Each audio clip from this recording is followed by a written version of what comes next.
अन्नपूर्णे सदापूर्णे शंकर प्राणवल्लभे ज्ञानवैराग्य सिद्धर्थम भिक्षां देई च पार्वती माता च पार्वती देवी पिता देवो महेश्वर बांधवा शिवभक्ताच स्वदेशो भुवनत्रय।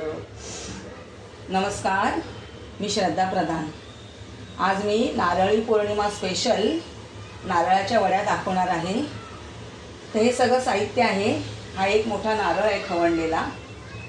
ही याच वाटीने थोडी छोटी वाटी साखर घेतलेली आहे। हे दूध आहे घेतलेलं, तापून घेतलेलं साधं दूध आहे ते झालेलं। हा केशरी रंग आहे। वेलची पावडर, थोडं तूप घेतलेलं आहे।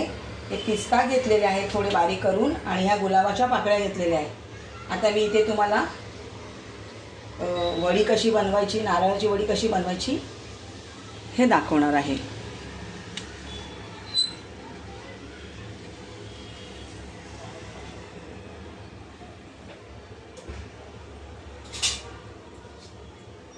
सर्वप्रथम हे पातेलं तापलेलं आहे, त्याच्यामध्ये हे थोडं मी दूध टाकून घेते।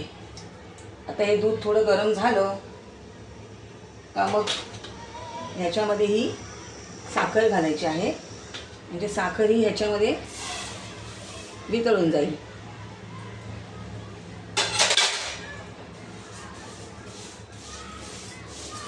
थोडा पाक होईल याचा, तोपर्यंत हलवायचं। घट्ट नाही करायचं, फक्त पातळ झालं पाहिजे, कडक पाक नाही करायचा। छान आता ही साखर अशी बारीक होतपर्यंत हे असं हलवत राहायचं आहे। नारळी पौर्णिमेसाठी या नारळाच्या वड्या मी बनवत आहे, देवांना नैवेद्य दाखवायसाठी। नारळी पौर्णिमेला नारळाचा पदार्थ केला जातो। आता नारळी भात हा स्पेशल पदार्थ आहे नारळी पौर्णिमेला आमच्याकडे। पण आता सगळेच जण नारळी भात खात नाही, आवडत नाही सगळ्यांना, त्याच्यामुळे खोबऱ्याच्या वड्या केल्या तर सगळ्यांनाच आवडतात। त्याच्यामुळे ह्या खोबऱ्याच्या वड्या मी करत आहे। थोडं उरलेलं दूध पण मी त्याच्यामध्ये टाकलेलं आहे आणि तेवढं लागणार आहे। आता हे थोडी साखर पातळ झाली का मग नंतर हा खवणलेला नारळ त्याच्यामध्ये टाकायचा आहे।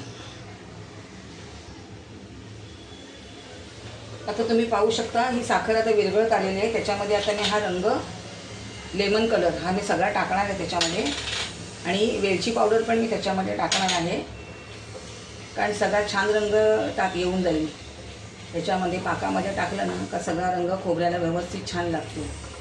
आता हा एक वाटी नारळ, मोठ्या साईजचा नारळ आहे हा, एक वाटी नारळ मी ह्याच्यामध्ये घेत आहे। आता हे छान हलवत राहायचं घट्ट होईपर्यंत।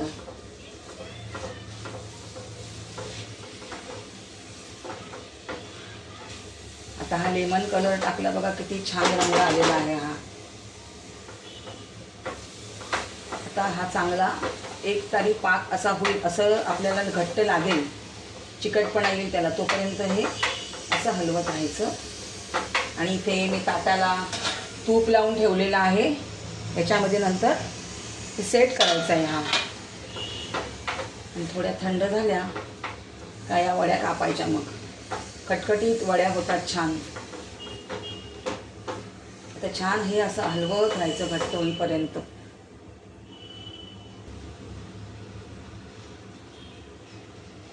तुम्ही पाहू शकता आता हे थोडं थोडं घट्ट होत आलेलं आहे।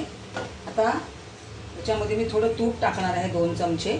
तूप जास्त टाकायला नको आहे, आधी दूध घातलं होतं म्हणून तूप आधी घातलं नाही। जर दूध नाही घातलं तर आधी तूप घालून परतलं जातं।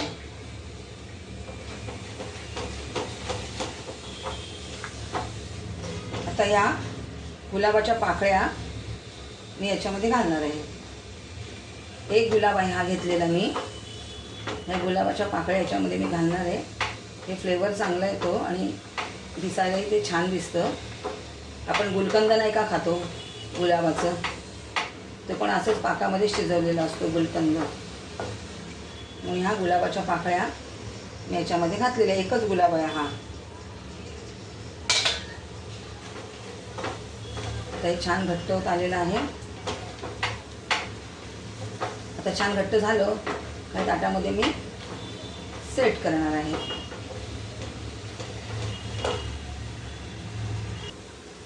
तुम्ही पाहू शकता आता हे मिश्रण सगळं एकत्र घट्ट झालेलं आहे. आता मी हे सगळं ताटामध्ये सगळं थापून सेट करणार आहे.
आता आपलं सगळं मिश्रण ताटाला लावून एकत्र सेट केलेलं आहे तुम्ही पाहू शकता.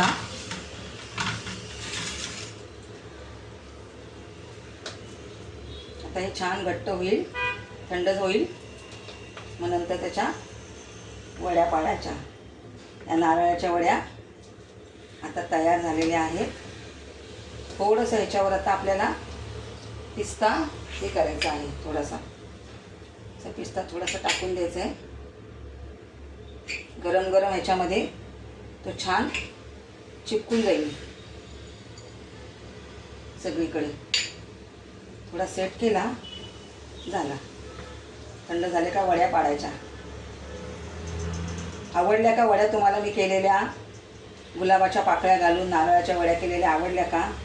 व्हिडिओ आवडला असेल तर लाईक करा आणि व्हिडिओ पाहिला ना तुम्ही, धन्यवाद.